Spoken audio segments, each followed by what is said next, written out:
So I'm not here.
What else? Traffic stops were considerably down again for the second month in a row. I don't know the specific cause. There's been a lot of forced overtime lately due to staffing issues. That could be one of the causes in the drop of activity, but it is certainly low. Stolen vehicles. There were 4 vehicles stolen out of the city of Wood Village, which is exactly on average.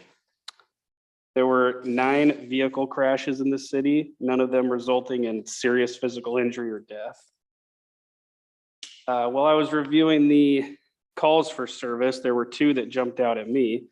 Both of them at the Fred Myers. They came out as priority 1 suspicious with weapons. One call was reported that a male was walking around with a gun pointed up into the air. That person was not located, and there weren't other calls for service. It sounds like it was just one. They saw something different. The other call that kind of jumped out at me was also a priority 1 weapon. Came out as a male dragging a female and threatening her with a gun, forcing her into a car. Our deputies ended up responding, and it turned out that it was actually a big mistake. That there were several witnesses that said that happened at all. We're not sure where that information from, but it was more of just a standard disturbance, as serious as it initially. A couple of things I'd also like to let you know. Our online reporting system, though it has a lot of bugs that we're working through, is up and running. People can still choose to call non-emergency and have a deputy show up. This is just an option for them to file a report a little bit quicker with the. And also March 17th, there will be a crosswalk mission within the city of Wood Village. I believe you guys probably have the details to that, but those consist of having a police officer at a uniform going back and forth on a crosswalk and then calling in vehicles that don't make the proper stop. Yeah, and that's again at Wood Village Boulevard. Yeah, thanks. Council President Nissen, do you have any questions or comments for Sergeant Goodwin? I have no questions. Council Minor? Sergeant Gertman, and this was, my wife read something on what is it called? The neighborhood. What is that? Comes up on your phone. Yeah. Was there an assault at Lowe's this past month?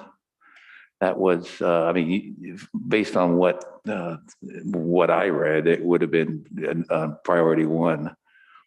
Did you guys have anything up there? You know, I can't tell you for certain. I can, if I go to my computer, I could query the address and Yeah. see if anything jumped out. I didn't see any other priority ones within the city of Wood Village other than the two I. Yeah, I looked at this myself just today. So I appreciate you being here. I wanted to ask that because my wife, he saw it and Right. so, Okay. I mean, you would have known, I'm sure, if you guys had a priority one there and somebody was being assaulted and Right. Yeah. If it's attempted, I think it was a carjacking that was right. Okay. reported, something. Yeah, like that might have come out as a priority two, depending on how callers described Oh, it. okay, Priority one usually means a weapons involved, okay, but I would have to look and see. okay. Sorry, I don't have more information. That's all right. You didn't know I was gonna ask that Yeah. question. Right. Counselor Rios Campos, Don't have any questions. Thank you. staff have any questions for Sergeant Kirkman? I just had one question. It looked like calls for suicide were up more than average, and I just wondering if that's more of a February related regular kind of occurrence, or if Yeah. it was. From my experience in those cold months, we see welfare checks and suicide calls. Because I think, Valentine's Day. Yep, right. Holidays can do that, the cold weather. And I don't have any questions for you at all, Sergeant. I just want to say thanks again for the Hope Team's response in Upper Village and just the consistent good work that you do throughout our region. I appreciate that. Thank you very much. Thank you. Next up is review of bills paid. Does anybody have any questions or comments for either bills that are on the top sheet or bills that were in the staff report? Okay. Move. So yeah, we'll go on to the consent calendar then. So any questions at all about the consent calendar? Move to approve. Second. All those in favor? Aye. So consent calendar is approved. Thank you, Councilor Minor. When we review this past weekend's strategy session, I will apologize for not remembering that we're actually going to do discussion after motions. So next up then is discussion of our free community-based Wi-Fi with James.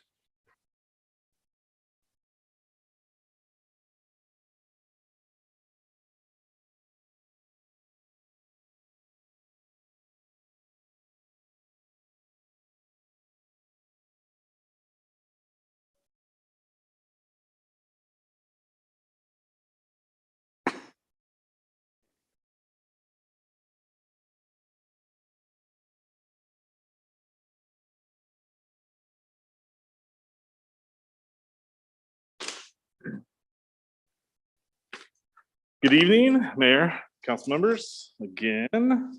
Nice to see you. Let's move right along. Looks like we're moving fast tonight, so we'll keep that pace. First, I'm here for a double feature. First, we'll discuss the framework and strategies towards a free community-based Wi-Fi system, and then we'll follow it up with the final municipal code.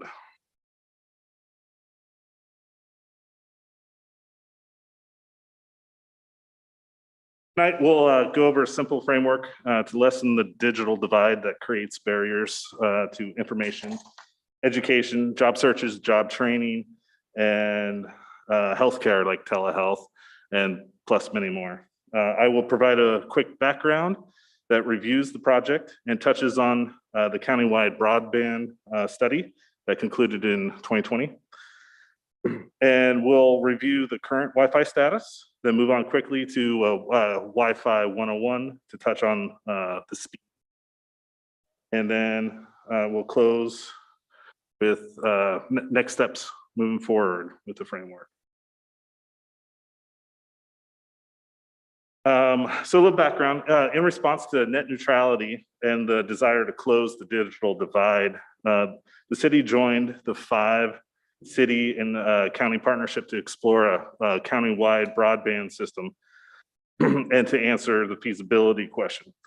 A summary of the report was presented to council, and it concluded that a countywide broadband network would cost $1 billion.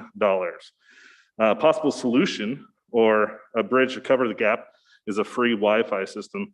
It's economically and financially more feasible at this moment in time than creating a countywide broadband system that requires infrastructure, administration, personnel, and many more hoops to jump through.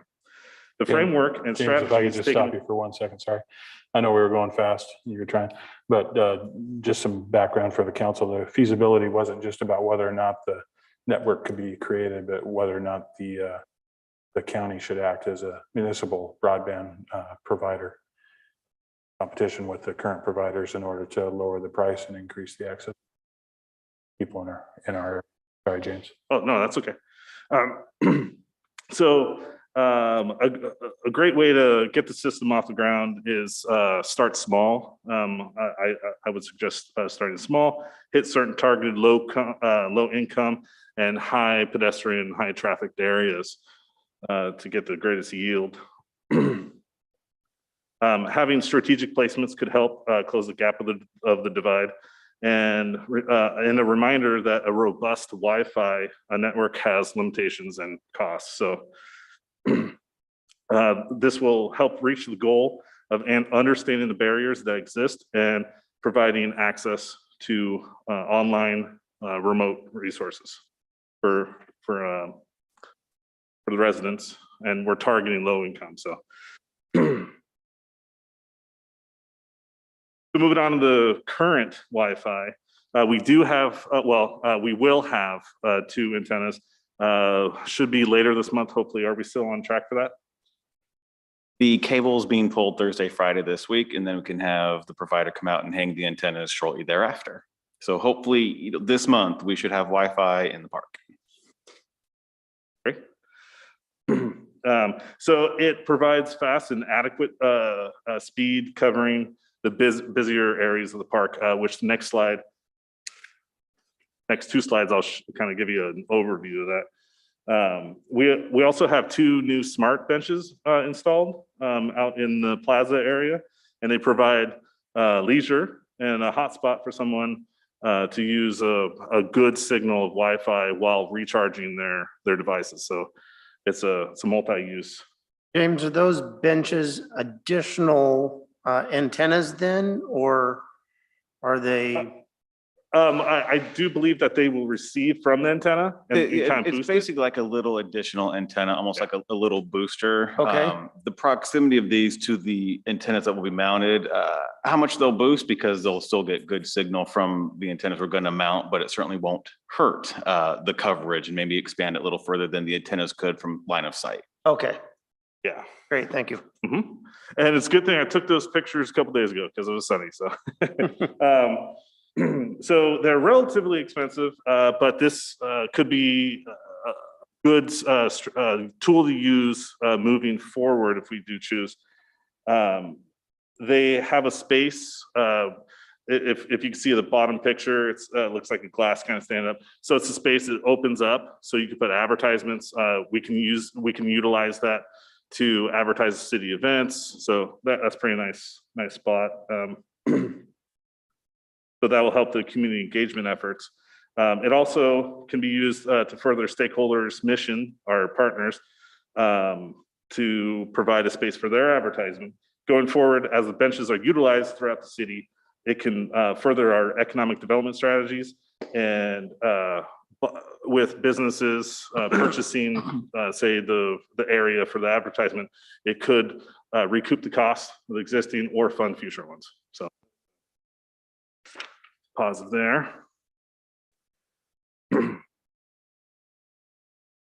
And quick Wi-Fi 101 on the speed. So it will offer a 100 up, or 1 up, 1 down, I think is how they say it.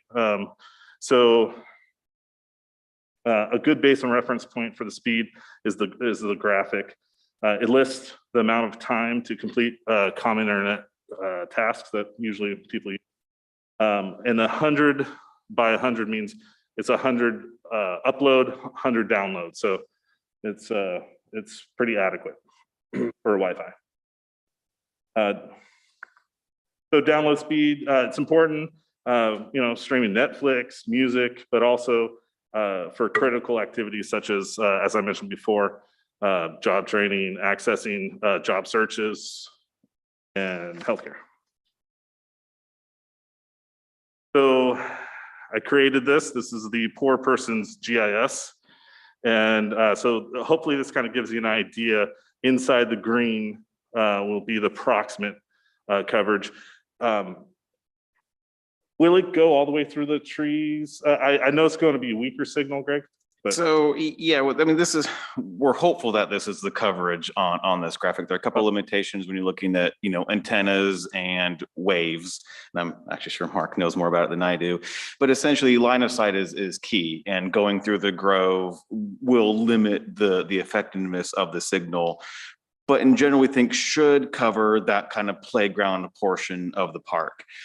Because we're using a directional antenna, so it really focuses all the waves in that area. The other antenna is an omnidirectional, so it's like a 360, but our building is going to block a lot of it on the south side there. That's why, there's not much on the south side, but, we don't know how far wide the benches really boost that signal. So we know they will, but how far they go, we don't know that. But we do know these are commercial grade, antennas that we're putting in the parking lot that should offer, if nothing else, decent coverage, and the frontage is certainly by the City Hall and Plaza space.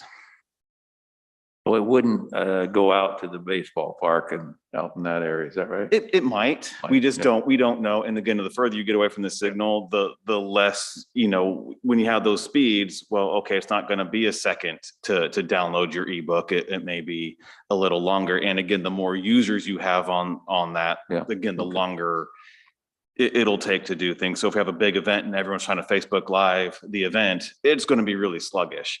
If there's a handful of people, I know, Council President, you couldn't wait to Facebook Live things. Yeah. If you have a handful of people in the park and, they download an ebook or do a telehealth thing, it should be very adequate for that.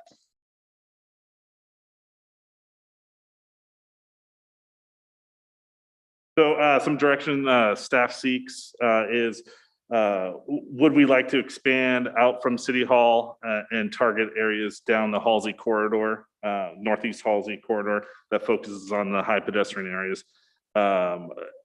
One would be like covering the bus stops just outside the park here, just extending it out there. This will help employ the shared model where agreements are needed with private businesses to provide access for deployment and housing the hardware that Ziply will install and maintain. So basically, an example would be like the Wood Village Burrito Building. Get an agreement with them, use their existing housing, and then we would just basically maintain it, or Ziply would basically maintain it. So that's pretty much what I got. You could clarify. So yeah, let me help help you. James out. This is a complex kind of topic, and there's a lot of cities trying to work on this. So it's not essentially plug and play like we kind of thought it would be. You think in your home, oh, I've got a little wireless router, I plug it in, boom, you can get internet. When you're looking in certainly, public right of ways, bigger spaces, it gets a little more complex and difficult. I thought big antenna means big service. That's not really the case. And I do want to thank the folks at the Broadband Consortium for setting me straight on some of the technology components. But the idea that came up, his name is Russell from Portland Teleco Project, who's been working on trying to close the digital divide for decades in the Portland metro area, suggested that the product we're using in the park is essentially very similar to what Starbucks, for example, would buy from Ziply to offer free Wi-Fi in their store. We're just providing it here, open to everybody. He suggested, well, if you can partner with area businesses, especially along targeted corridors like Halsey, you'd say, hey, business, if you let us buy this product from Ziply and they install it, in your building, because you need the back of house, whether it's a router, network switch, I don't know, the black boxes and the antenna. He's like, you may be able to pitch it that, look, your customers could use it as well as then, target to areas of higher pedestrian activity like bus stops or gathering areas. And so that was essentially the lowest barrier option we could think of, working with our partners, of how to target an expansion of a free public Wi-Fi system at a reasonable, affordable rate. Would be essentially partner with private businesses along targeted areas that you tell us where the target areas are. And James has a couple more slides kind of with those considerations. We then try to enter into agreements with those either property owners, business owners, et cetera, to house the gear. We still pay for it, maintain it, et cetera. It just allows for new nodes along different areas, because what you really can't do is, let's just say City Hall's home base. You're like, well, we'll just do another repeater and another repeater and another repeater. You can do that. And the more repeaters you use, the weaker the signal becomes as you move further from your base. At some point, you need to connect to fiber. And while we have fiber all up and down most of our corridors, you still need essentially, the black boxes to connect to. And that involves essentially digging into the ground, sidewalks, et cetera, to get to the fiber, to make a connection. You also need electricity to power the stuff. So if you can already find existing network rooms, for example, and run a new antenna on a separate network, that would essentially be the city's free Wi-Fi network. That could be a choice to roll this out at a reasonable cost, if nothing else, to beta test, is it or is it not working?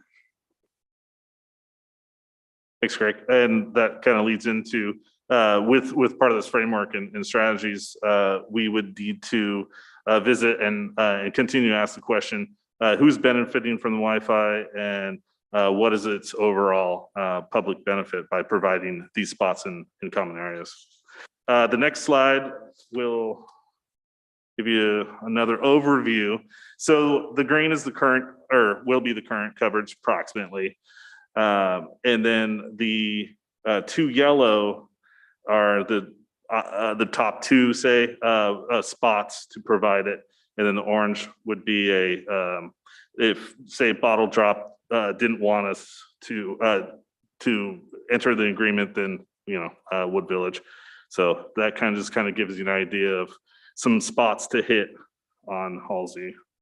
The idea was, again, places near bus stops and where there's a large amount of either gathering places or people, such as Bottle Drop has a large population of folks, waiting to return cans and bottles. And then the byway has a plaza area, and hopefully in the near future, a large public presence as people gather what will be housed there. And along with those assessment questions that we need to think about, the framework and strategy suggests that the city continue participating in the regional work groups that meet monthly. This is beneficial to keep collaborative ideas going, information flow, and down the line could lead to potential solutions. Keeping that channel will be advantageous. Another direction moving forward to close the gap is promoting private, state, and federal programs that offer low cost to low income households. This will help lowering the cost, lower the cost by having access to these programs.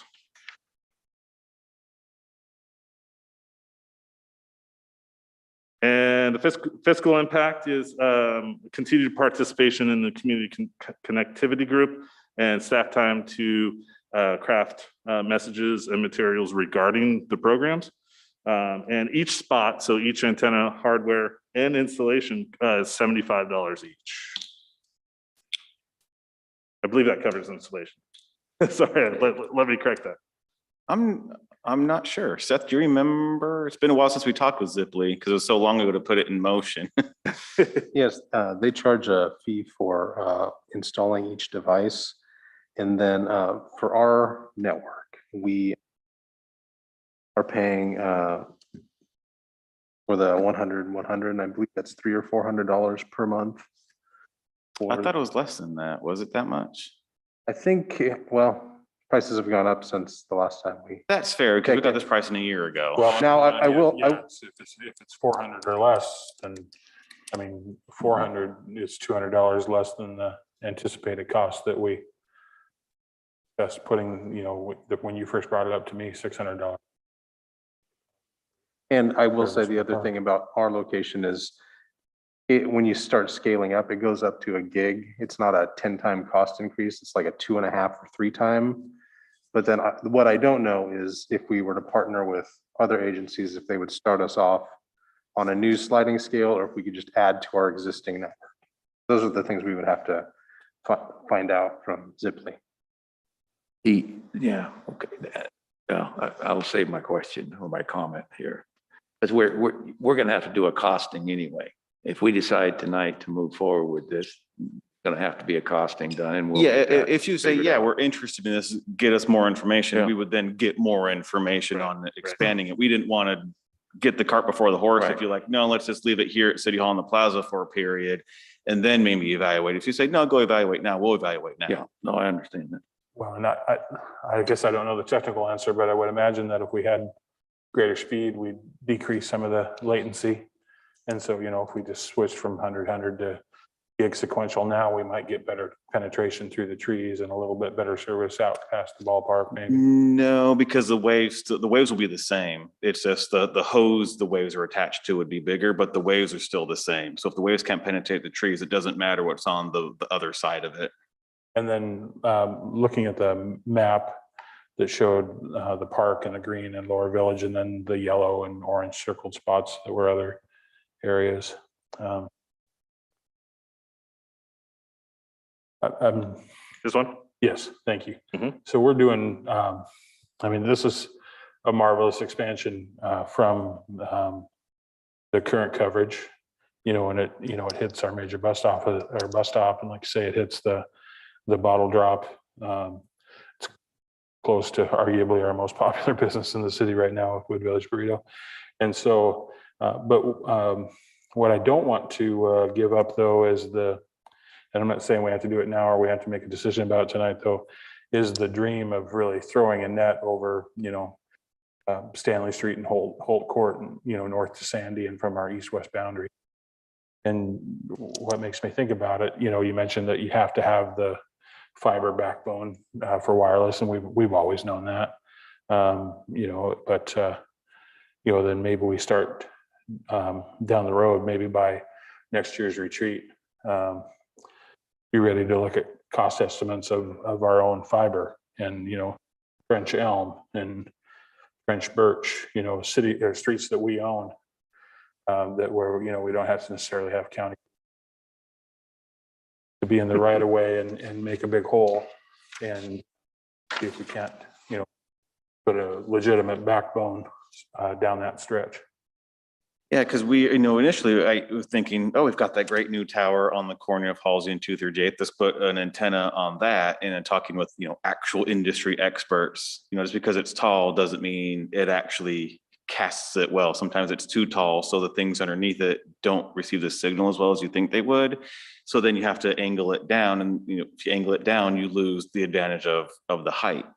The other thing, Portland Public Schools during the pandemic, even played with their own 4G networks, and those had limitations because some of them had, a mile radius. We're like, great, a mile radius for 1 square mile city. This should be something to explore. And even those had dramatic limitations also in terms of user devices and able to actually pick up and use the signal. So while it may seem as an outside reading some reports and thinking about what you do at home, that is a simple thing, is just get a big antenna and you're good to go. The technology is actually, I was going to call it finicky, but particular. And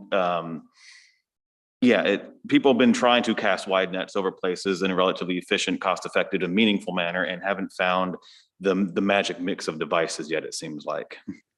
And then, when we start to think about the $75 a month to have the devices in businesses to expand the network, I'd also kind of like to take a look at Internet Essentials, just kind of get an idea for who's on it in Wood Village, maybe who's not on it right now because they still can't afford it even at that rate.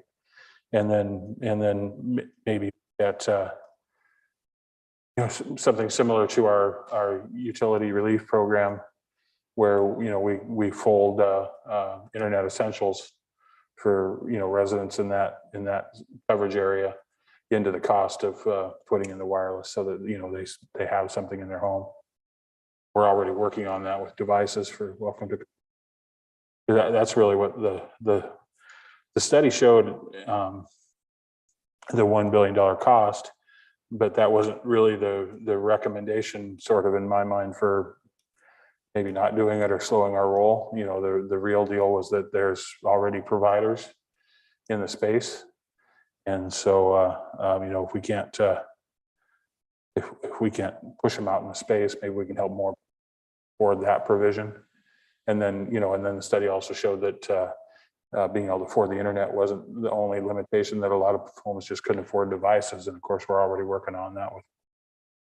And that was a strategy we used in this last newsletter. There was a whole section dedicated to existing programs to reduce the cost of in-home internet, whether it was Comcast Internet Essentials, I think the state's Lifeline program, and then there was a third, I can't recall the name off the top of my head, which is another strategy if you want us to continue to use and keep on top of, as hopefully it's known that these programs need to continue to exist because private providers for some people are too expensive, that you have other programs to help buy down that cost. We would, you know, be very willing to either advocate, you know, if it's terms of our state legislature and or promoting those programs in our, whether it's newsletter or social media. Well, you don't have internet, you're not going to get our social media. So certainly newsletter. What I mean, what I'm seeing here seems consistent to previous conversations about starting and rolling something like this out that's being described here to get us started. And I'm all in on if this is going to be effective, and that we start looking at residential areas too, if this is the right tool. And by then there may be another tool. But I'm certainly supportive of going further and costing this and getting some of the details worked out of what it would look like. Quick comment about the newsletter. I found it very interesting that the federal programs required you to get online to get internet assistance. Yeah. I'm not the brightest bulb on a tree, but that's not going to work for everyone. Well, and again, you know, that we weren't, you know, that's their directions. That's how you sign up for it. So hopefully people can know to maybe go to the library and sign up there. But I did see that as well and go, oh yeah, I don't have internet, go to the internet to get internet. And I think that, you know, we should still think about a computer kiosk here at some point in time to sort of back up the, you know, the library's ability to serve people. And then, you know, we know with TriMet that if we make improvements to bus stops, we end up having to take them over and pay for the service for them and everything. But, you know, maybe something else we look at is, you know, if we're going to have to take care of it, if we take it over, then, you know, put a smart bench in it. And then also, you know, we're going to talk at some point in time in budget about big belly trash cans and adding trash can capacity. And so maybe we do target, you know, a couple locations for telebellies instead and have the compacting trash can plus the little. Yeah, the delivery system. telebelly, how I originally thought it, I thought house specialty equipment, that would be the Wi-Fi. It's essentially just an empty cabinet to put your own equipment into that still requires you to dig up the right of way, add power, add your black boxes into fiber. So it's not quite as a neat and clean package as I thought. But certainly I think if this expansion works out well, certainly along Halsey, it may be an option to look at in other areas where maybe there aren't businesses to partner with, but a way to house equipment and keep it fairly secure. Is there a way, James, that we can monitor usage? And I'm not looking at specific devices, but how much is our our Wi-Fi network in the park being used? Should be, and I think Seth may have some. The smart benches were actually designed to anonymously track the number of pings that hit off of the repeater. They're used in locations where it's difficult to get head counts. So you generally know within your community how many people have cell phones, and it usually falls between 65 and 85% of the people, of the adults walking around, have a cell phone on them. And even if they don't connect to the Wi-Fi device, their cell phone will ping, send out a kind of looking for a Wi-Fi network. And so you can get a rough estimate of time and information from that. So that's And- actually one of the hopes, is that we can start to track park usage based. And not who's doing it or what they're looking at or browsing, but overall consumption and Right, number of and I was users. thinking more actual free Wi-Fi usage, because if we put this in Oh, and we have 2 people a month that use it for Right. 18 minutes apiece, for a grand total of 36 minutes a month, then I want to slow our roll and kind of look at it a little bit more. If we have 438 people a day using it for 3 hours apiece, then it's definitely something we charge ahead, but I don't want to necessarily get out ahead of things that we're finding a solution to a non-existent problem. yeah, and we'll find out. Ziply does have an administrative tool that allows us to go in and monitor the network. Set up, a landing page for when you first log on saying, thank you for coming, don't do this. And you also are accepting our terms and conditions, and then be able to see how much usage and speed we're getting. We haven't seen it yet, so I don't know how robust that tool is. Okay? And then one of the other thoughts I wanted to throw out there is, as I think it was, I don't remember if it was Greg or James mentioned, public plazas. That's in our building code, our design review code, that some of our areas need to have public plazas. Can we add that in there so that at least at a minimum, they're set up so we don't have to, a developer doesn't build a public plaza and then 3 months later we come in and dig it up and tear it up to put in antenna and Wi-Fi, but that we could, whether it's the city coming in and contributing the $450 worth of conduit and setup, we're ready to go instead of after the fact. I think that would be the case where you just described, where we can't make it necessarily a condition of the land use or the permit, but we could say, oh, you're building this plaza, may we please at our expense add conduit to add, future Wi-Fi capabilities. Yes, I think we can at least make the ask, and I'm not sure why someone wouldn't mind that unless they just don't want people in their plaza. And there are other places where it feels to me, and maybe I'm wrong, like we have right-of-way opportunity, but might not be able to get around providing that sort of robust free service for limited places, spending everybody's public dollars to benefit just a few people. But I think, at some point in time, we might want to look at our mobile home parks and, maybe some sort of partnership with the people that are already providing the service to be able to tap the fiber, and then we do the conduit and the fiber and the antenna, in each of the mobile home parks, and continue to offer that service for free, just like we would free Wi-Fi along Halsey or along Sandy. And that was something of discuss too, because the areas we're currently talking about open to the public, when you go inside like a manufactured home park, maybe to like to a clubhouse or something, it's not necessarily open to the public, but depending on the outreach done to show the public need to subsidize a service, we would just need to do more outreach and engagement with those facilities, which could be part of, as we discussed at the retreat, a more robust community engagement process, focusing again on manufactured home parks or targeted lower income areas, who actually has internet service. And then what's that demand load and where is it? Then you all making a policy decision that, internet is an essential service. Therefore, it's in the public's benefit and public interest to provide a monochrome of internet service in these areas that lack the capability to have it. You guys know like the 3 radius of what this antenna would reach? Short answer, no. We were told it's for a robust outdoor system, but it is line of sight. So we were pretty confident, because the 361 is going to go on the pole just in the front of the building here. It probably won't really penetrate this building very well.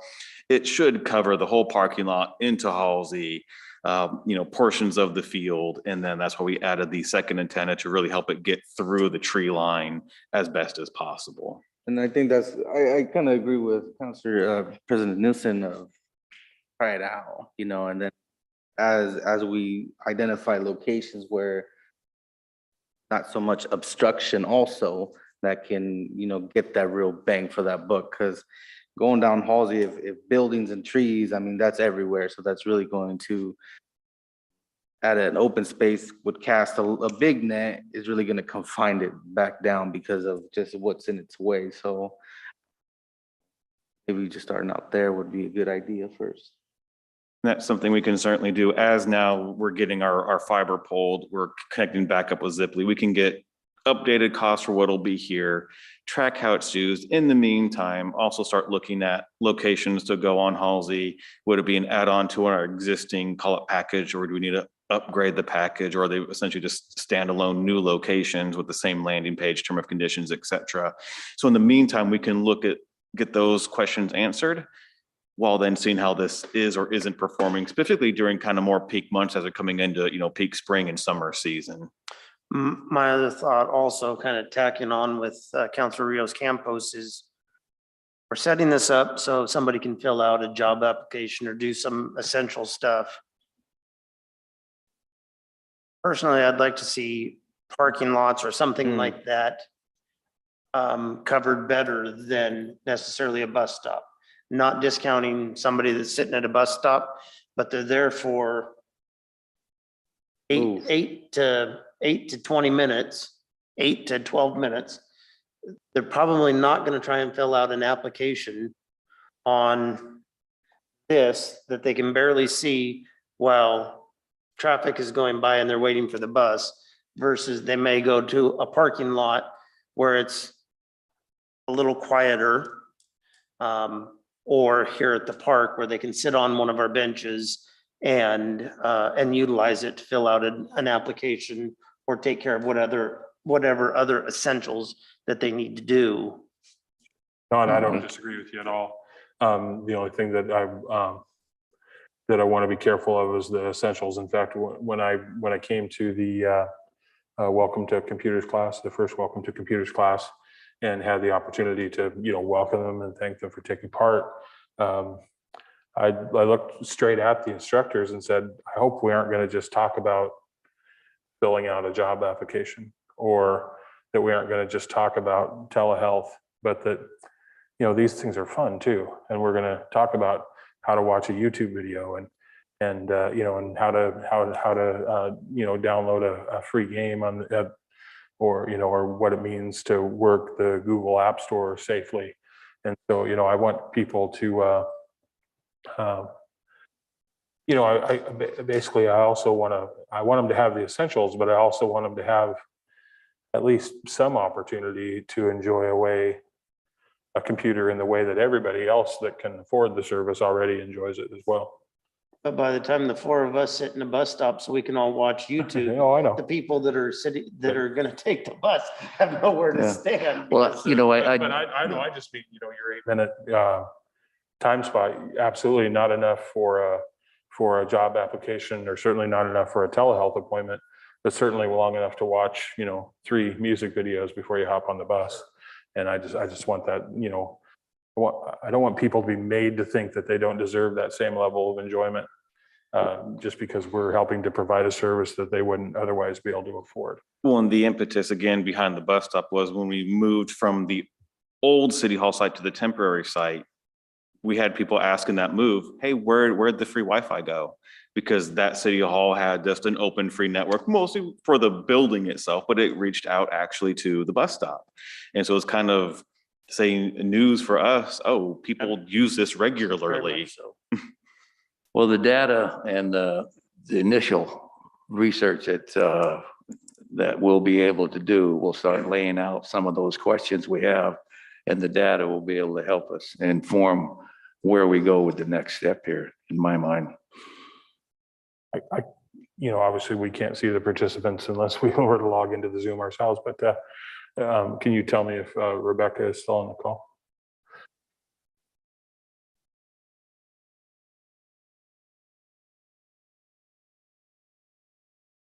Okay, so Rebecca, give us all a call. And the only reason I asked James is because while we've already taken care of, you being on time and making the rest of the evening go fast for you.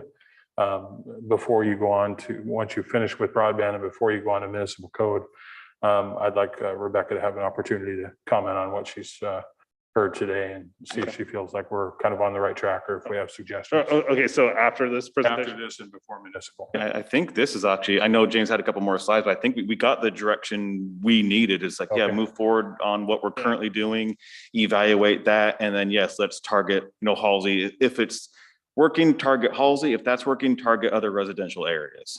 And then the reason that I would want to invite Rebecca is that, I'll get her titles wrong, but she's the staff director for the Mount Hood Cable Regulatory Commission and works for the Portland Office of Community Technology and has spent a good deal of her career there leading the effort towards digital equity and closing the divide. And so I just, if she doesn't mind, just kind of unmuting and characterizing what she's heard today for our benefit.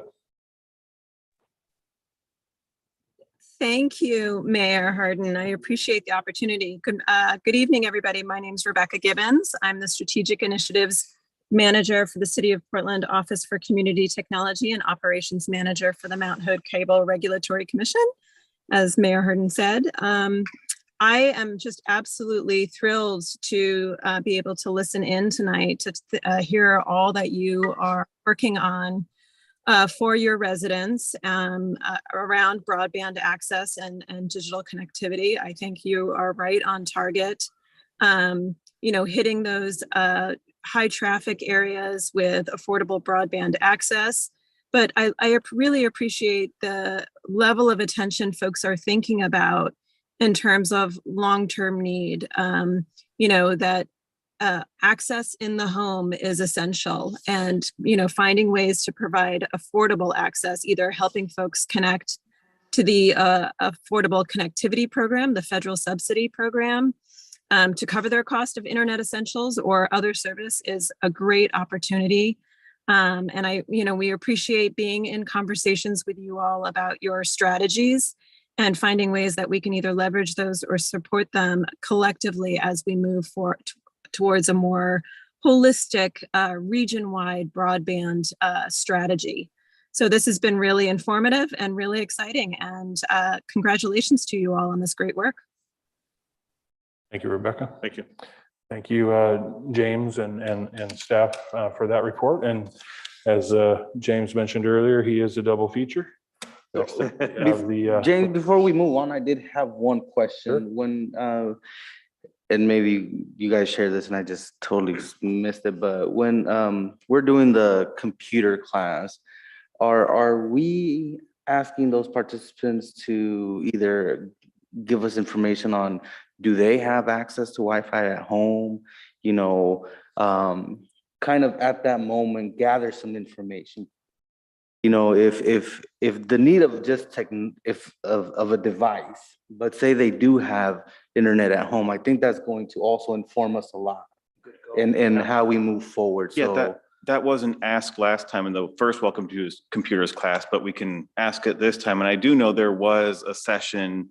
So the people running Welcome to Computers, it's Metro East Community Media. They can't sign up people for like Comcast Internet Essentials, but they could tell people where to go to sign up for that program. And I just don't know how many may or may not have, but we will have that part of the kind of first day, when you sign in, name, create an email if you don't have one. And then, question, do you have internet at home? Yes or no? and maybe even identifying if they feel comfortable, finding a way to, how, not what type or how much they spend, but, is it adequate? Would they, are they noticing they need more, kind of those things? And I think it's an opportunity for us to gather information in a more personable way where we're also saying, you need this, here's a way to get it, or we're figuring out how to do it ourselves. I think it's an opportunity. Because a lot of the information you can get now about who has,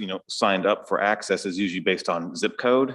and it's in an aggregate form. So like, oh, in this zip code, this number of households or this percentage of households has their own internet. Well, we already know Troutdale's different social economic capacity than most of Wood Village. So with the same zip code, it's hard to say, oh, 75%, give or take 75% has internet. Well, is it 100% of Troutdale and Yeah, yeah, 25% of Wood Village? So it's just hard to say, but we can certainly ask that and then bring that up too as we look at our community outreach engagement and strategies and objectives, have that be part of those efforts.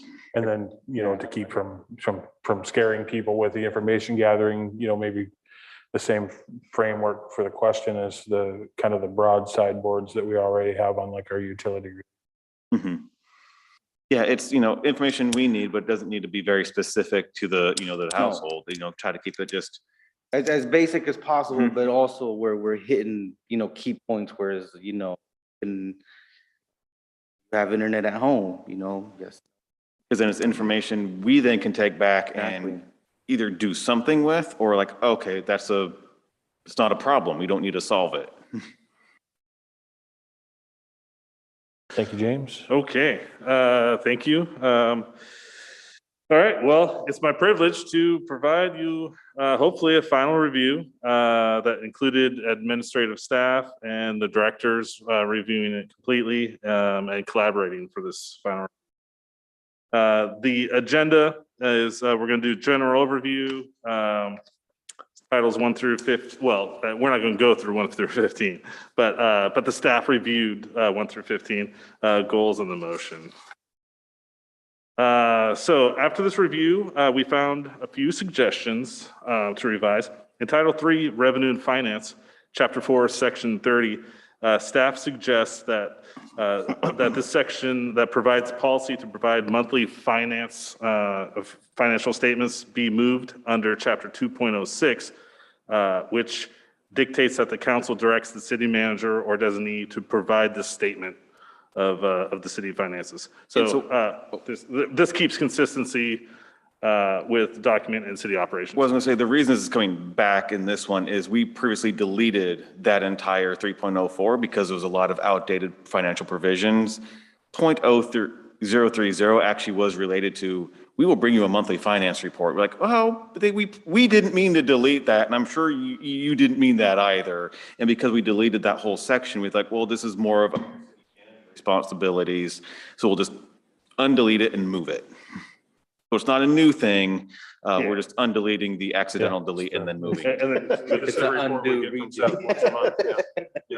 and then Chapter 8, Section 2, transient occupancy tax. We suggest to replace the prescribed amount of 6% with the provision, quote, a rate set by the city in accordance with state law, unquote. And again, Go ahead. the reason is if one day it changes for whatever reason, and then we forget that, it's in that code part, we're going to set it by resolution. And then if for some reason we forget to update the code is not set to a specific percentage, which is pretty consistent with how we're doing, rate set by council. So we're just keeping consistent with that.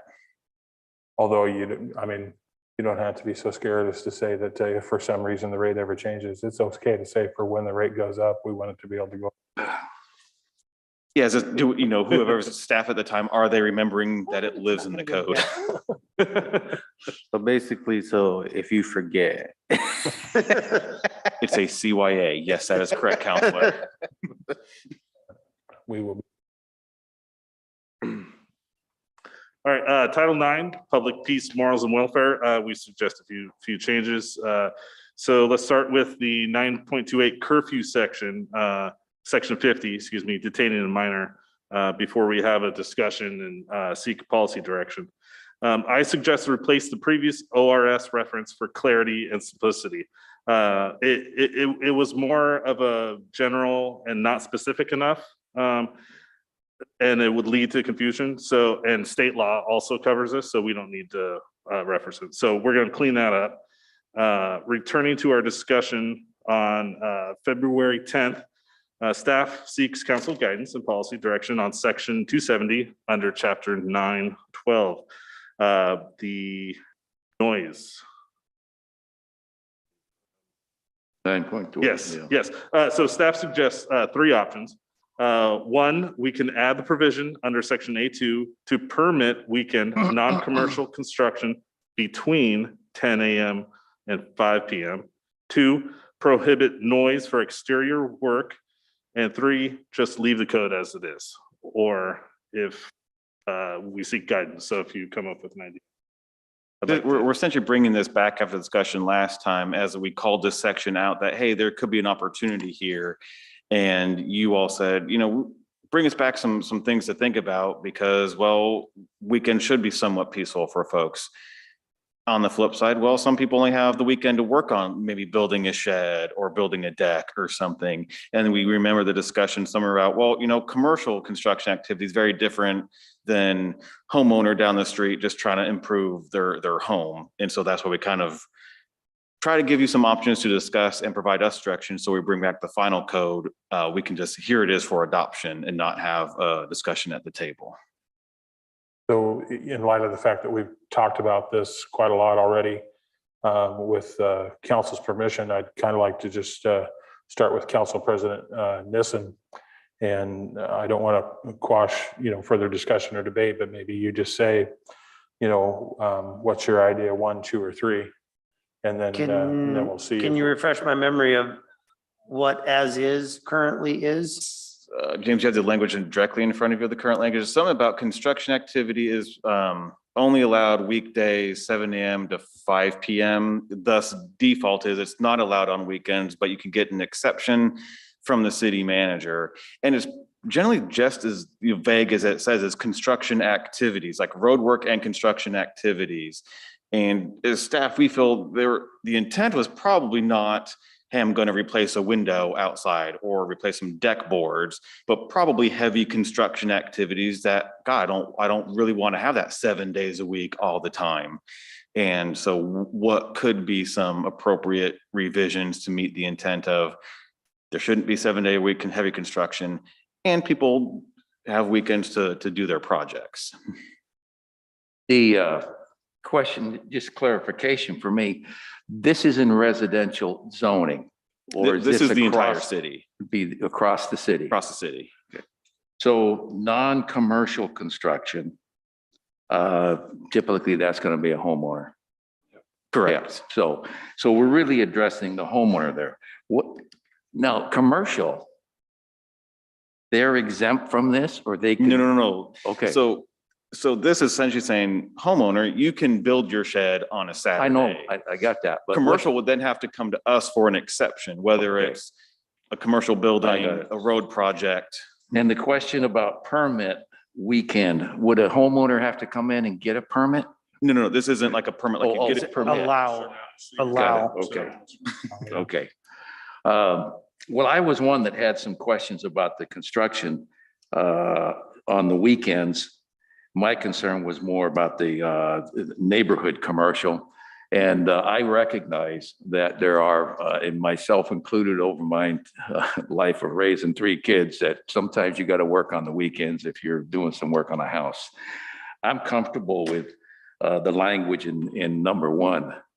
I think that addresses it, and for me, it addresses it. And I also think that there is a point where neighbors need to talk to neighbors about some of their issues. It'd So- be nice. And the last thing, just for me on this one, and then I'll let others speak on this, but isn't there a county mediator or a city mediator that we've used before with neighborhood So conflicts? it's run out of the City of Gresham office. It's East County Resolution Center, Okay. formerly known as East Metro Mediation. And yes, that's a Okay. great resource if, again, you don't know how to talk to your neighbor Yeah. or have. Okay, well, I difficulties just with the neighbor. remind the audience that we there are sources if And neighbors we let can't people know sort it that out. So, all the time.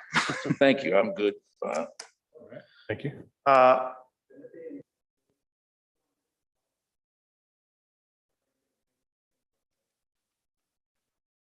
I would say here, After we get to the end of our yeah, discussion.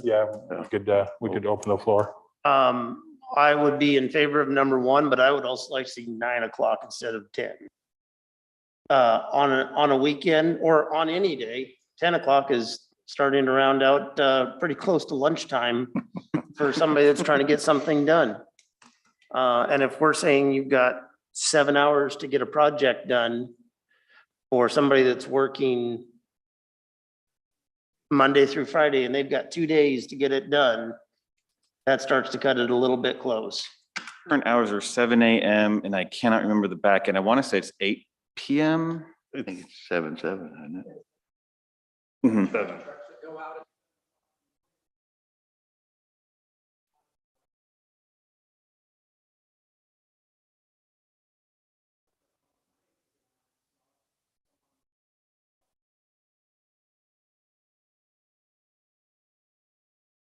All right.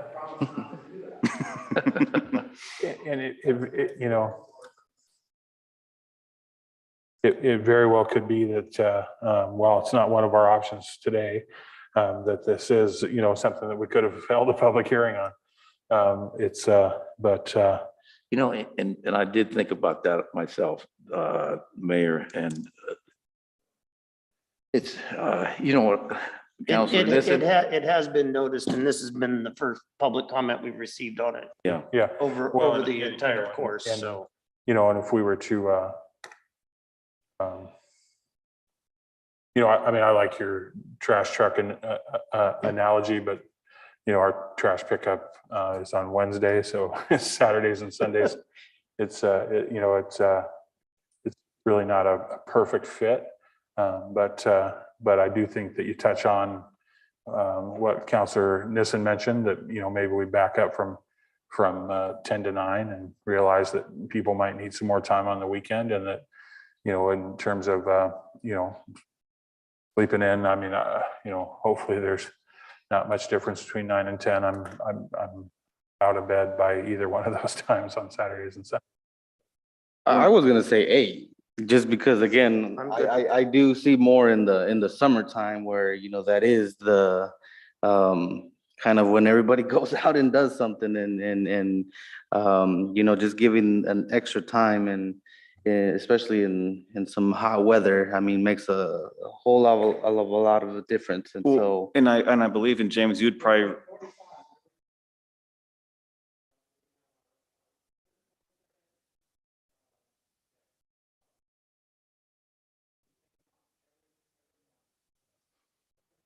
We don't have any control over the F-15s. And just so folks know, yeah. Mark does have some expertise on this, in addition to being a former city councilor and a you know, a current member of our parks and budget committees. He is are you still the chair of CNAC? Okay. Yeah, CNAC is the Citizens Noise Advisory Committee, and Mark represented our city on that board and was a long time chair. Well, my thing was to James, I believe, like, you know, in terms of lawn equipment, it's 7 AM, 7 days a week. I don't think there's a carve out for a weekend. So Yeah, what's it's the not difference carved out. between, you know, a pressure washer at 7 AM versus a nail gun at 7 AM? I think they're both pretty annoying at 7 AM on a Saturday morning. Lower alarm. No, if we leave as is, it's 7 AM, 7 days a week. As is very, it's squishy now on construction activity from the way it's currently written. You could direct say permit non-commercial construction and it still leave the same time as essentially the rest of the activities. And we're talking commercial here. We're No. Non-commercial. Non-commercial. No, that's what I mean. We're talking that commercial would stay the same. Commercial would stay the Yeah. same, that they have to So get it's permission from the non-commercial. city. You know, I don't care myself whether it's 8 o'clock, 9 o'clock, 10 o'clock. I prefer 10 o'clock because it's a Sunday, and I think people sometimes, you know, would rather not have the noise. But I'm not going to get all upset if it's 8 o'clock. So I'm good with 8. And so is 8 o'clock thumbs up good enough? I mean, there's no motion in the staff report, but should we take? You a were just motion seeking on your adopting direction 8 and to o'clock? craft the final Yeah. language in the code for then your adoption consideration. Okay. Well, in a later meeting. It says no specific motion suggested, but I think that when we get to the end of James's presentation, I'd like to entertain a motion on the change, at least to 9.12-270A2. Better change. I mean, we have your direction, so there's no motion needed, All but right. if you could certainly make one. Feels like a big change, and so it'd be better if it were more official. That's a hot button issue. Okay. So closing out the new revisions, Title 10, Vehicle and Traffic. Something got to clarify. The suggested add was regarding 1012, Section 35, regarding children and animals in parked vehicles, the new added section. Staff suggests to remove the previous ORS reference. The example ORS 30.813, as this is once again covered by state statute, and it could cause confusion. No. And just for clarification, the state statute says that if you see that dog or a child or something like that in a car on a hot day, then you're within your right to break the window and get them out of there, right? Yep. And puppies can still drive cars, according to the picture. I think he needs a taller phone book to see over the dash. Yeah. So, And so fiscal impact, I've been in contact with Margaret at Code Publishing, and she gave me just a ballpark price, about $4,600 to do the whole. And this hits the goal 1. And here we go. President Nissen, any more questions or comment? No questions. Done Councilor here. Minor? Councilor Rios Campos? No, thank you. I'd, let's go ahead and have a motion. It can be vague, just say, change the non-commercial weekend construction time as we amended it.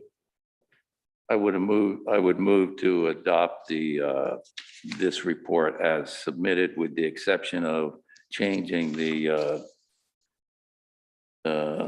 time for permitting weekend non-commercial construction to 8 a.m. as opposed to 10. Okay, we have a motion. Any more discussion? Go second. Second. Motion a second. All those in favor? Aye. Motion carries. Thank you. Thank you. And Thanks, just James. for the follow-up, we had originally intended that James could have presented the final version for adoption consideration. We're just going through with a fine tooth comb. When you get so many track changes in a document, you really want to, it can be hard to read it. So you really want to go through with a clean version, and you're checking the track change with the clean and just formatting everything else. So you'll probably see it again in a month or a little better, depending on, we're going into the heavy budget season, but it will come back for you for final adoption consideration as discussed in last previous meetings. Well, good. I want to talk about that noise code again. And then it's fortuitous, I suppose, that this screen popped up because, one would think that I'd be paying attention at these meetings, but I've missed yet again another motion. And that was on the community-based Wi-Fi strategies. And so you can see it on their screen and your screen right now, and I'd entertain that motion.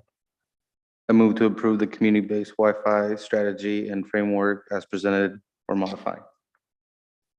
Motion. Second. We have a motion and a second. All those in favor? Aye. Thank you.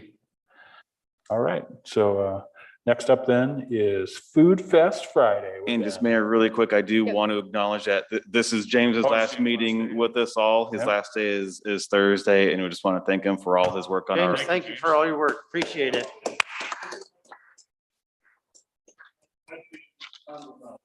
Oh, good. Great. It was a great partnership because we got a lot of good work. All right, thank you. Nice work, James. Food Fest Friday. Good find. Be thanks to love. Oh. Weird. So It's in the fun. other window. What is this? Yeah, go to the ed, no, down. Yep. There we go. Haha.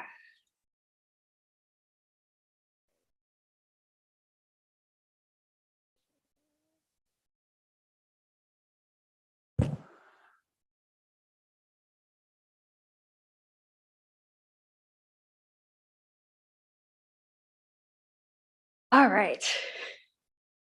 Good evening, Mayor and councilors. So today we are requesting council to review and approve the event plan for Food Fest Friday. Since the grand opening of City Hall, it gave inspiration to council to introduce a new event that features food and music. Staff believe that this would be a great opportunity to partner with organizations like Play East and Friends with Baseball, as they also host the Play Ball double feature event over the summer. So to give you an idea of what that would look like, I made a cool little graph. So instead of calling it Play Ball double feature, it will be changed to Friday Family Fun Night to incorporate the Play Ball, Food Fest Friday, and Movies Under the Stars. So hopefully that visual actually makes a little bit of sense. Originally, it was planned for June, but it's been rescheduled for Friday, August 5th. So council may choose to revise and modify the event or not to have the event at all. So for the fiscal impact, we originally budgeted this event for $2,500. Now, since I mentioned earlier that it's been rescheduled for August 5th, it will fall into the next fiscal year. So we will bring this item back to the budget committee and request for an increase to $3,000 to cover the cost of churros, hot dogs, light refreshments, nachos, and popcorn. And, also with the recent inflation costs, things are just more expensive. No, I'm glad we need to discuss it again because $2,500 couldn't possibly buy enough churros. Are the fresh made churros? Yes. It has to be the fresh ones. The important thing. It's probably going to be about for 300 attendees for this. And the next step, and once approved, we will implement, advertise, and coordinate the event per council's direction. And having this will meet city goal number 1, 3, and 8. Any questions or comments for me? Oh. There you go. I think it's a great tryout because part of the conversation during grand opening was just how well the plaza worked and how it could be like almost a monthly type deal. And then we have talked again about reaching out to the community and saying, look, do you want to take over and sponsor an event on the plaza? And so I think that this is a really good way to, kind of test it out, see if it'll work. Yeah, this kind of falls under also how we were talking in the council retreat, where we're allowing another organization to take that lead. It's just really fallen in support, but also being included as a partner in the whole. Questions or comments for him at all? Thanks, Sam.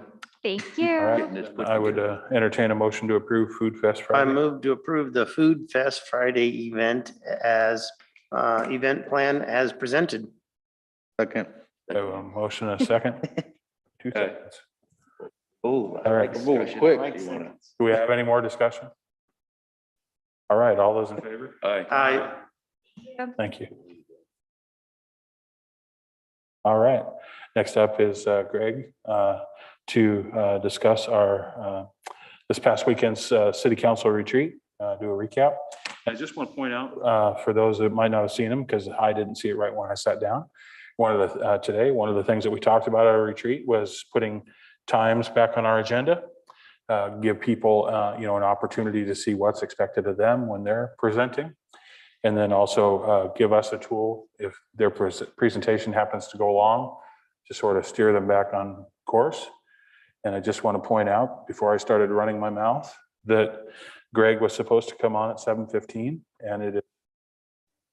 Yeah, so we're nearly right on time. I can note that on the original agenda, we had a resolution for a Ziply fiber transfer that has been striked out. That was kind of my misunderstanding what Ziply was asking for. So they're actually asking for a separate telecommunications franchise agreement.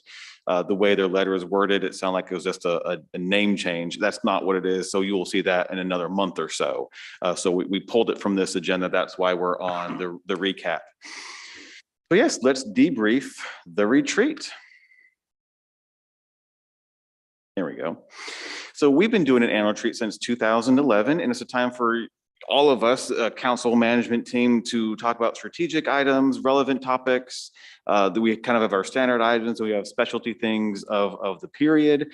We hold it typically February, this year is March 5th, so the first Saturday in March from 8 a.m. to about 4 p.m. And we held it here at our lovely new city hall. Topics, we always talk, and visit the mission, model, values, and goals. This year, it was a pretty quick conversation, given that last year was fairly robust and there were no suggestions for revisions to any of those items.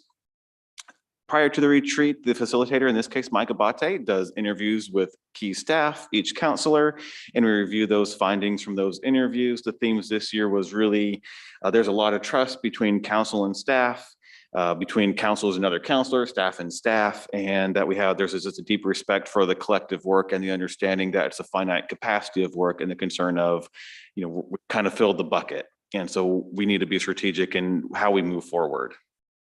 And that led nicely into talking more about community engagement and community engagement activities.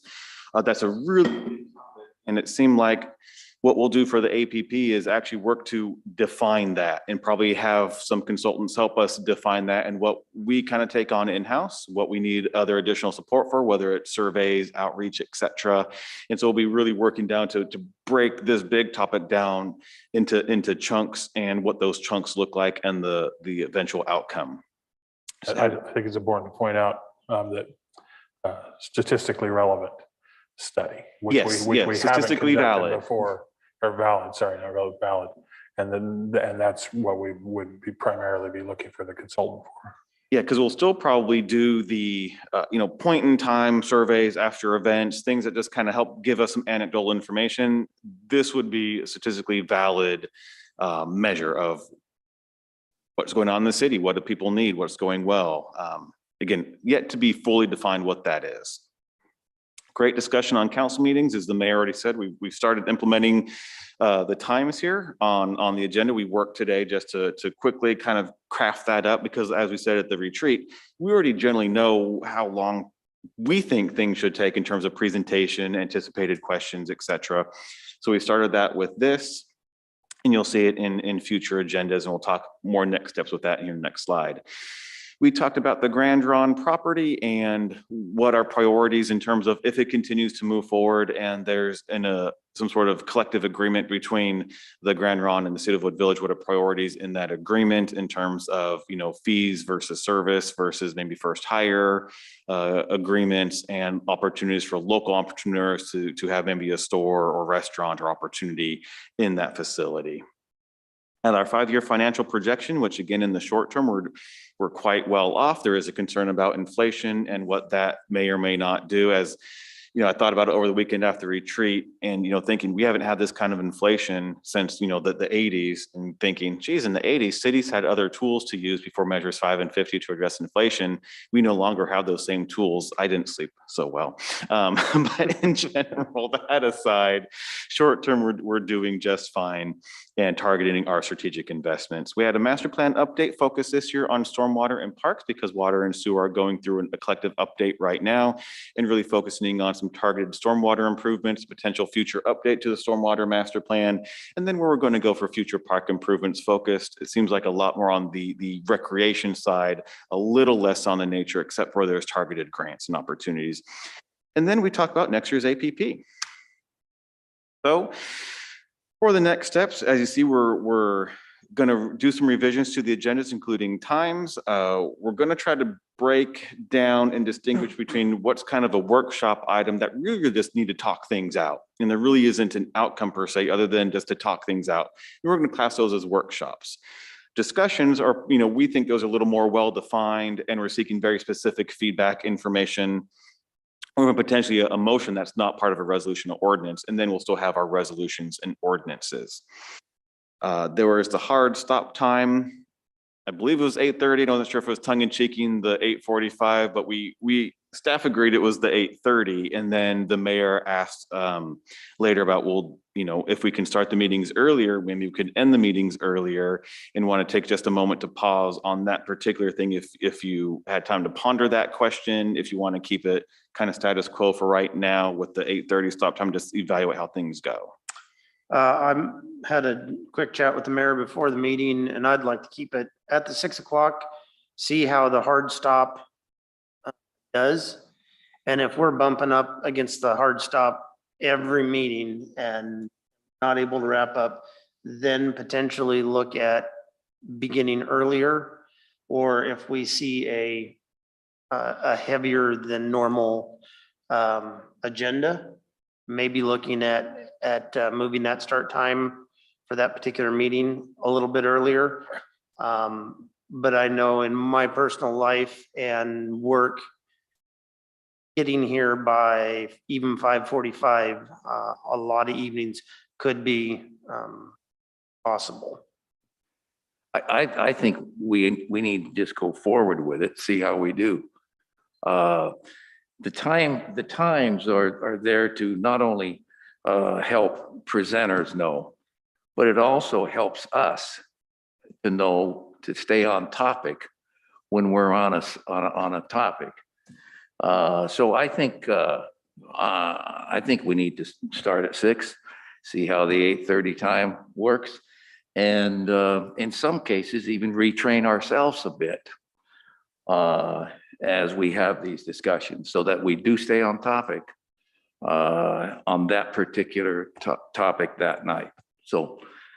And for the folks that are in the audience and that might also be watching on YouTube or on East Metro Community Media, a hard stop time of 8:30 p.m. doesn't mean we're going to, close the lids on things and walk out the door at 8:30.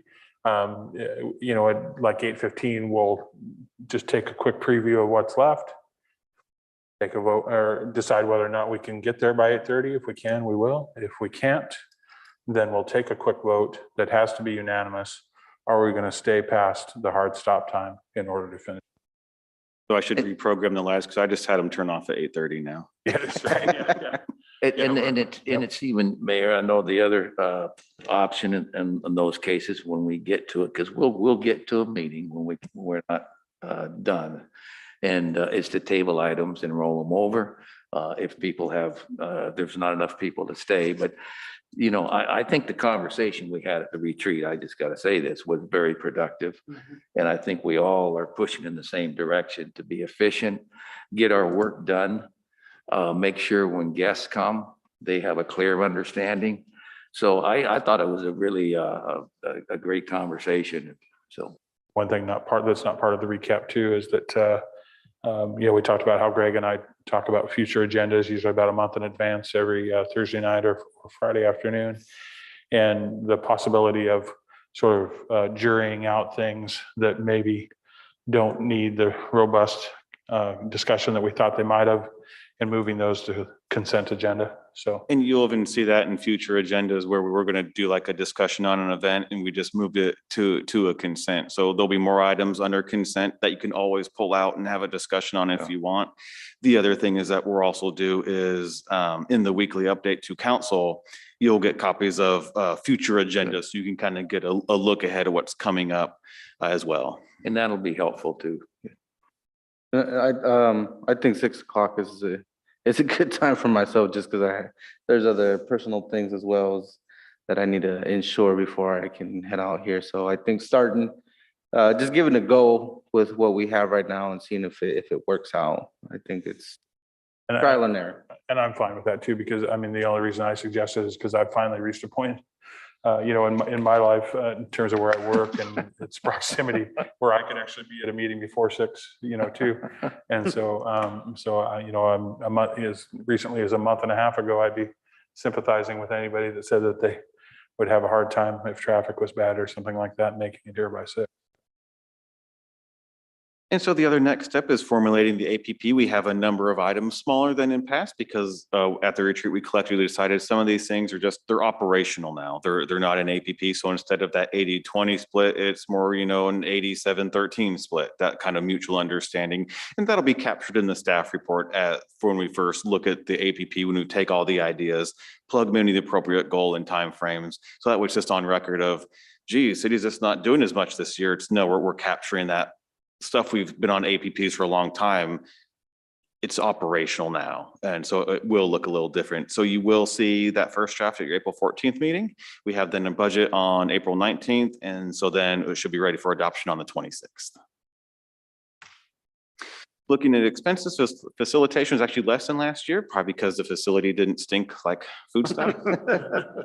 $950 for that. We spent about 300 on the lunch, other snacks, beverages and things, and our budget was 8,000. So well under budget. And unlike last year, I think I targeted the snacks better than a 12-year-old sleepover party. But Councilor Rose Campbell's kids probably missed out. You know, there's no corn nuts to take corn home. nuts. My daughter was asking about them. So with that, additional questions, comments about the retreat and talking with staff overall, we all felt quite good about it. Good discussion. Everyone, you know, again, on the same page, again, talk about strategic topics, items to keep everyone moving forward in a collective way.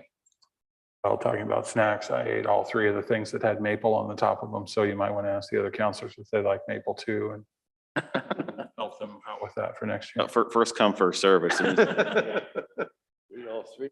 I'll just quickly mention that I think the retreat went really well. I think we are looking at the APP, not trying to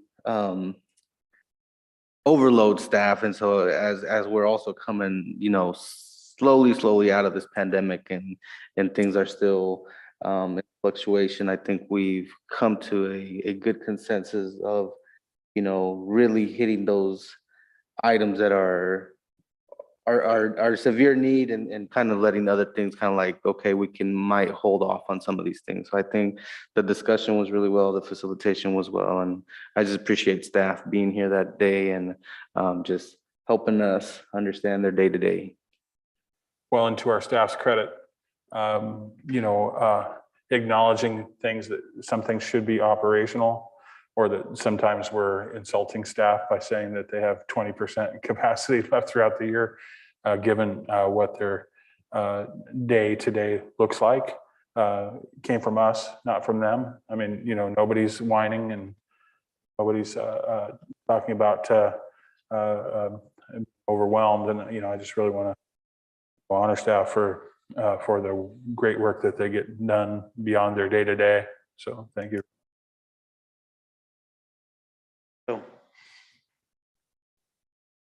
All right. And then just real quick before we kind of close out this slide, Jess, we didn't have a time yet to discuss, and it's not on the agenda, but the DEI training from about a week and a half ago, just, you know, if there are any comments about that topic, that facilitator, if that's something you want to kind of build off of, there are some themes building around policy and things. If you'd like to have Tracy back at a future one, maybe later this springtime to continue that conversation or maybe explore a different area, just if you had any quick thoughts on that. I thought she was very helpful. But personally, I have learned a lot. I would like to see none of us have ill will in our hearts for anyone in our community. From my observation, we're all out to look out for the best interest of all of our community members. And I don't know that specifically further DEI training for council is going to be as beneficial to the city as having someone that were to potentially look over policies and provide us with some feedback there. One of the things that came to mind was and I molded over several times as we discussed the preamble to the municipal code, and we had Dr. Scary from Mount Hood. And we were reading through the preamble, and one of the words in there was perfect.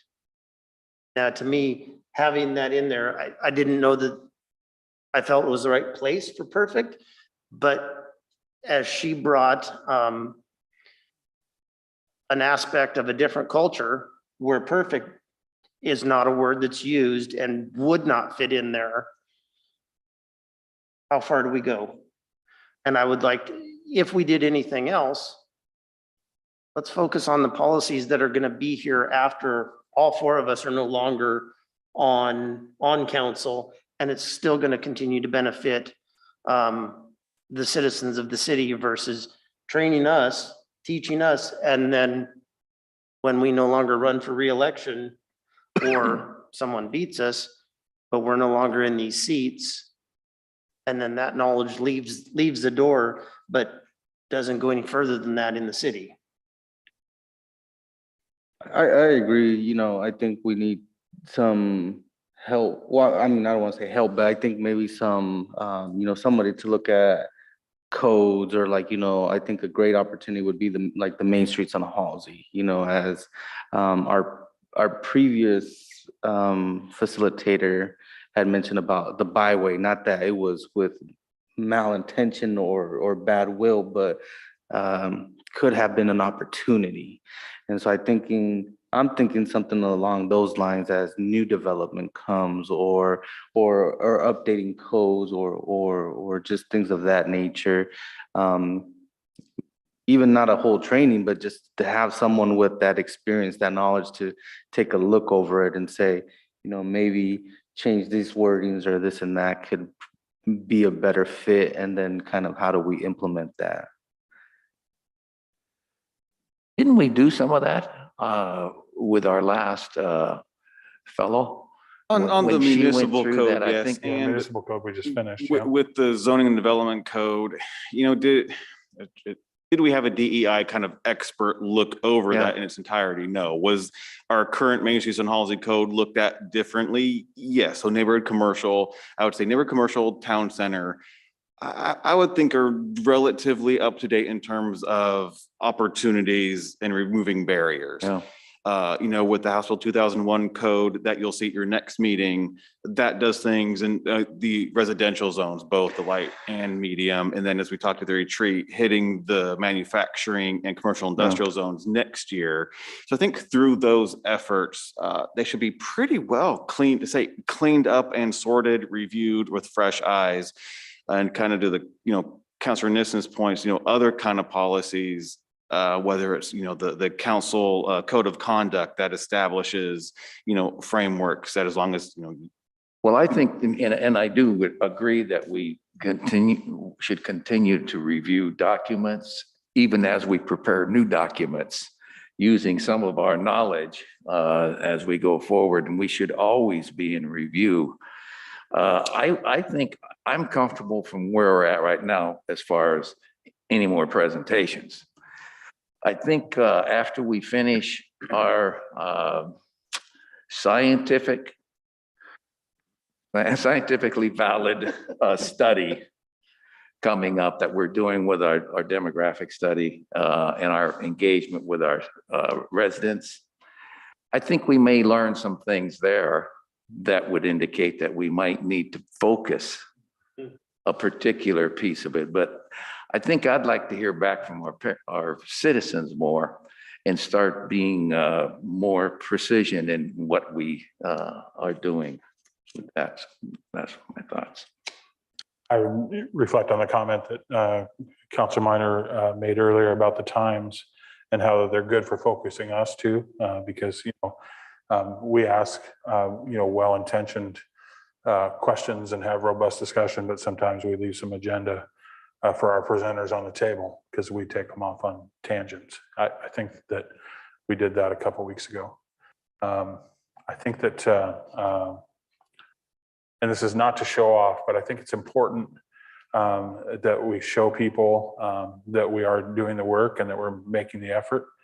If for no other reason than we understand that we should never have been asking them, and we can't continue to ask them to do all the work in educating us how to make it a, you know, just and verdant society. And so, you know, when Dr. Scari was on and we told Director Polson about the things that we had already done in terms of interpretation services and, you know, that we were going to be creating the BIPOC entrepreneurs toolkit to help encourage people to get into and maintain a business, that we were scrubbing our municipal code.